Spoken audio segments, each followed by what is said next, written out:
Gazetteer लागू करणं असं सांगितलं। हे लागू करणं काय प्रकार आहे तो एक सांगा, कायदेशीर दृष्ट्या मला ते जाणून घ्यायचंय। आणि दुसरं म्हणजे गॅजेट हा एक निर्दोष पुरावा आरक्षण देताना मानता येऊ शकेल का, त्याबद्दल तुमचं काय मत आहे? नाही, मुळामध्ये विलासजी की गॅजेट कुठलं तरी गॅजेटियर लागू करणं हीच धुळफेक आहे। बर, आता इथं सर्व तज्ञ मंडळी आहेत, कोंढरे साहेब आहेत। मुळात गॅजेटियर मध्ये काय असतं, आता हे माझ्याकडे हैदराबाद गॅजेट आहे इथं, त्याच्यानंतर आता जे जरांगे जे म्हणतात की 1 महिन्याने त्यांना लागू होणार हे सातारा। हे गॅजेटियर म्हणजे तत्कालीन ब्रिटिश डिस्ट्रिक्ट होते, त्याच्यामध्ये भौगोलिक परिस्थिती कशी आहे, त्याच्यामध्ये प्राणी कोणते, क्रॉप्स म्हणजे पिकं कोणती, धर्म कोणते, जाती कोणत्या, यांची फक्त सांख्यिकी माहिती। याच्यामध्ये आता आपल्याला जर सर्टिफिकेट पाहिजे आणि पुरावा पाहिजे तर तिथं कुठंतरी माझ्या आजोबांची पणजोबांची नाव पाहिजे, तिथं नोंद पाहिजे। ह्या गॅजेटियर मध्ये कुठली आडनावं नाहीयेत, या गॅजेटियर मध्ये कुठली वैयक्तिक माहिती नाहीये, त्यामुळे गॅजेटियर ही धूळफेक आहे। सर्वात महत्वाचं, या सरकारने ज्याला आपण शब्दछल म्हणतो किंवा जे महात्मा फुले कलम कसाई म्हणायचे, हे वरती हेडिंग दिले हैदराबाद गॅजेटियर मधील नोंदी तर कुणाच्या नसतात, पण याच्या आतमध्ये आता आखे सरांनी जो पॅराग्राफ वाचून दाखवला, त्याला जी आपल्याला आठवत असेल, ज्यावेळेस जरांगे हे वाशीमध्ये आंदोलन करत होते आणि त्यांना सरसकट कुणबी पाहिजे होतं, सरसकट JR पाहिजे होता, तर हेच फक्त हैदराबाद गॅजेटियरच्या JRचं नाव आहे, पण सगळे सोयरेचा हा सगळे सोयरेचाच कायदा आहे, सगळे सोयरेचाच अधिनियम आहे। फक्त सगळे सोयरे आणि गणगोत शब्द काढून याच्यामध्ये नातेसंबंधातील आणि कुळातील शब्द टाकलेले आहेत। आता याच्यावर आता मी पॉइंट आउट करतो, हा अधिनियम, हा जो शासन निर्णय आहे तो कशामध्ये आणलाय?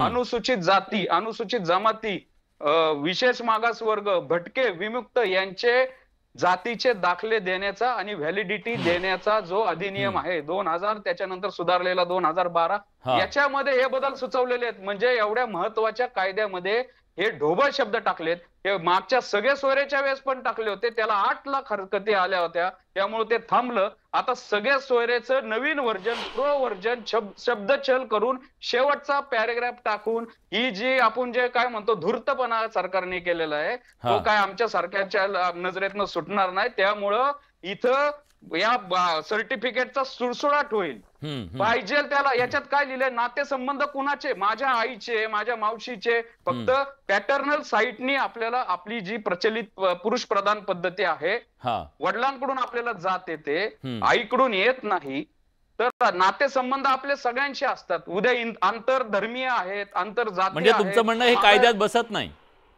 कायद्यात बसत नाही, सुळसुळाट होईल कुणाचाही सर्टिफिकेट, आणि ते पण ऍफिडेव्हिट वर। म्हणजे जबाबदार राज्य सरकार अशा प्रकारचा एकदम एकेकोर मागणीच्या याला दबून असा निर्णय घेतोय। बर, ठीक आहे, सरकार झुकलं असं तुमचं म्हणणं आहे। आरक्षण अभ्यासक रवींद्र बनसोड आपल्या सोबत आहेत। बनसोड सर, स्वागत आहे तुमचं न्यूज 18 लोकमत मध्ये। नमस्कार। नमस्कार। JR स्वाभाविकपणे तुमच्या हातात पडला असेल, कदाचित गुलाल तुमच्यापर्यंत आला नसला तरी, पण या JR मध्ये किती मोठा गुलाल आहे विजयाचा, मला जरा समजून सांगा। नाही, माझ्या दृष्टीने जे आहे, माझा आवाज येतोय आपल्याला? येतोय सर, येतोय। तर माझ्या दृष्टीने या JRचा आणि हैदराबाद गॅजेटियरचा अर्थार्थी काही संबंध नाही। बरं, कसं म्हणताय मला सांगावं, कारण याच्यामध्ये हैदराबाद गॅजेटियर फक्त तोंडी लावण्यापुरता शब्द म्हणून काहीतरी समाधान म्हणून दिलेला आहे। त्याच्यामध्ये हा जो JR आहे, हा मूळतः ज्यांच्याकडे शेतीच्या नोंदी नाहीयेत, म्हणजे ज्यांच्याकडे शेती नाहीये किंवा पूर्वी शेती नव्हती, त्यांना आरक्षण कसं देता येईल याच्यासाठीचा JR आहे। बरं, आपण सगळ्यांना माझी विनंती आहे सगळ्यांनाच की आपण सगळे चांगली चर्चा करूयात। तर याच्यामध्ये कुठेही हैदराबाद गॅजेटियर लागू केलं किंवा अंमल लावला असं कुठेही नाही। उलट मी असं म्हणतो की हा JR म्हणजे हैदराबाद गॅजेटियर कायमचं संपवण्याचा कार्यक्रम आहे, हैदराबाद गॅजेटियरचं ॲबॉर्शन आहे, हे माझं सांगणं आहे। कारण JR सगळ्यांकडे, JR आपण उघडावा, कृपया माझी विनंती आपल्याला सगळ्यांना। उघडलाय। एक छोटासा प्रश्न त्याच्यातला विचारतो, लगेच तुम्ही म्हणा।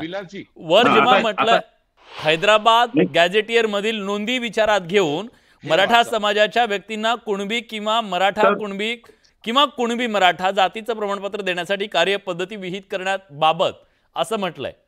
सर ऐका, आता याच्यामध्ये कसं आहे, शिंदे सर फक्त त्यांचं म्हणणं घेतो, आलो सर तुमच्याकडे। माझ्या दोनच मुद्द्याला ऑब्जेक्शन आहे. याच्यामध्ये असं म्हटलेलं आहे पहिल्या प्रस्तावनेमध्ये की मराठवाड्याची संपन्न भूमी असं म्हटलेलं आहे. मराठवाड्याची संपन्न भूमीमध्ये म्हणजे पहिला माझं म्हणणं आहे की ज्या वेळेस हाय इन्कम ग्रुप म्हणतो आपण त्याच्यामध्ये मराठवाड्यातला एकही जिल्हा नाही. म्हणजे ह्युमन डेव्हलपमेंट इंडेक्स ज्याला आपण म्हणतो, ह्युमन डेव्हलपमेंट इंडेक्स नुसार म्हणजे तुमचं स्टँडर्ड ऑफ लिव्हिंग, तुमची लॉंगेटिव्हिटी म्हणजे तुमचं आयुष्यमान आणि तुम्ही वापरत असलेल्या वस्तू याच्यावरून ह्युमन डेव्हलपमेंट इंडेक्स शासन देतं. तर शासनाच्या वतीने दिलेल्या ह्युमन डेव्हलपमेंट इंडेक्स मध्ये एकही जिल्हा हाय इन्कम ग्रुपमध्ये मराठवाड्यातला नाही. म्हणजे मराठवाडा संपन्न नाही. उलट सगळ्यात लो इन्कम ग्रुपमध्ये सगळ्यात जास्त जिल्हे मराठवाड्याचे. आणि त्याच्यानंतर पुढे जर आपण गेलो म्हणजे थोडक्यात काय झालं की मराठवाडा जो आपल्याला पुढे कधी अनुशेष भरून काढायचा असेल तर त्याला याची आडकाठी येईल ह्या संपन्न शब्दाची. आणि पुढे इथे जरी मराठा कुणबी बद्दल बोललेलं आहे तरी सरळ सरळ वाक्य आता शेवटच्या पॅरेग्राफमध्ये म्हणजे त्या पहिल्या प्रस्तावनेच्या शेवटच्या पॅरेग्राफच्या अगोदर तिथं असं लिहिलेलं आहे लास्ट बट वन की या कागदपत्रामध्ये गॅझेटियर मध्ये सन 1921 व सन 1931 मिळालं आपल्याला. मिळालं का ते? हो हो. दुसऱ्या पानाच्या शेवटच्या 2 लाईन. हो. 1931 बरोबर आहे. बरोबर. तर कुणबी ऑब्लिक कापू अशा नोंदी आहेत. शासन काय म्हणतं? कुणबी ऑब्लिक कापू. यापूर्वी महाराष्ट्र आता याच्यामध्ये तेच आहे ना, कुणबी ऑब्लिक कापूच आहे ना. माझ्याकडे ते गॅजेटियर आहे. नाही तर 1881चं गॅजेटियर आपण जे लागू करायचं म्हणत होतो ते आपण म्हटलेलं नाही. आणि मी तेच सांगतोय की उस्मानाबादचं सर जे गॅजेटियर आहे कालही मी आपल्या चर्चेमध्ये मी बोललो की उस्मानाबादचं जे 1901चं सेन्सेस झालेलं आहे बरोबर आहे. त्याच्यामधलं वाक्य मी वाचून दाखवतोय आपल्याला. Most enormous caste was that of the cultivating कापूस in bracket Telugu or Kunbis in bracket Maratha असे आहे. म्हणजे त्यांनी कल्टिव्हेटिंग म्हणजे जे कसतात जमीन कसतात त्यांचं 2 वर्गीकरण केलंय. एक वर्गीकरण आहे कुणबीचं म्हणजे मराठाचं म्हणजे कुणबी 2, एक कुणबी मराठा कुणबी आणि दुसरं कुणबी जे येतं ते कापू म्हणजे तेलुगू भाषिक कुणबी.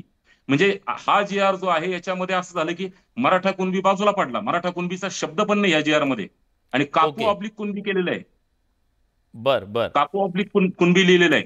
म्हणजे याचा अर्थ उद्या असं होईल की कापू जे तेच फक्त कुणबी आहेत आणि उद्या असं होईल की याचाच आधार घेऊन पुन्हा जसं मागच्या आयोगाचा आधार घेऊन प्रत्येक वेळेस मराठा समाजाच्या तोंडाला पानं पुसली तसं याचाच आधार घेऊन परत पुन्हा भविष्यात सांगितलं जाईल की मराठा हे कुणबी नाही, कापू हे कुणबी आहे.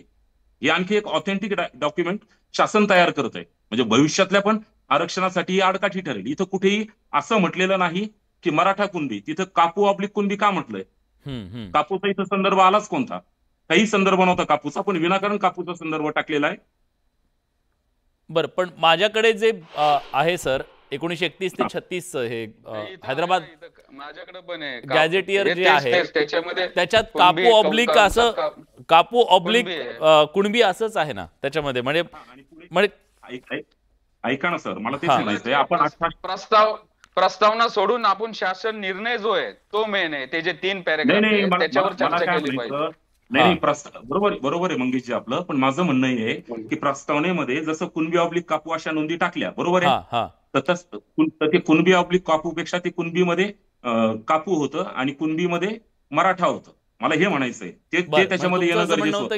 आपण मराठा कुणबी घ्यायला पाहिजे होतं. कुणबी कंसात मराठा घ्यायला पाहिजे. ओके, कुणबी जसं कुणबी कंसात मराठी. कारण उस्मानाबादच्या सेन्सस मध्ये ते आहे 1901च्या. मग ते तसं का नाही घेतलं? आणि आता याचा ओव्हरऑल जर विचार केला विलासजी आपण, तर माझं हे म्हणणं आहे की इथं हे सगळा जो खालचा निर्णय दिला शासन निर्णय प्रमाणपत्राच्या संदर्भात याच्यासाठी गॅझेटियरचा काय फायदा आहे? ओके, म्हणजे तुमचं म्हणणं फक्त आधार घेतला, गॅजेटियरचा आधार घेतला, पण गॅजेट लागू होणार असं जे म्हणाले म्हणजे कसं लागू झालं? मंत्री पण म्हणाले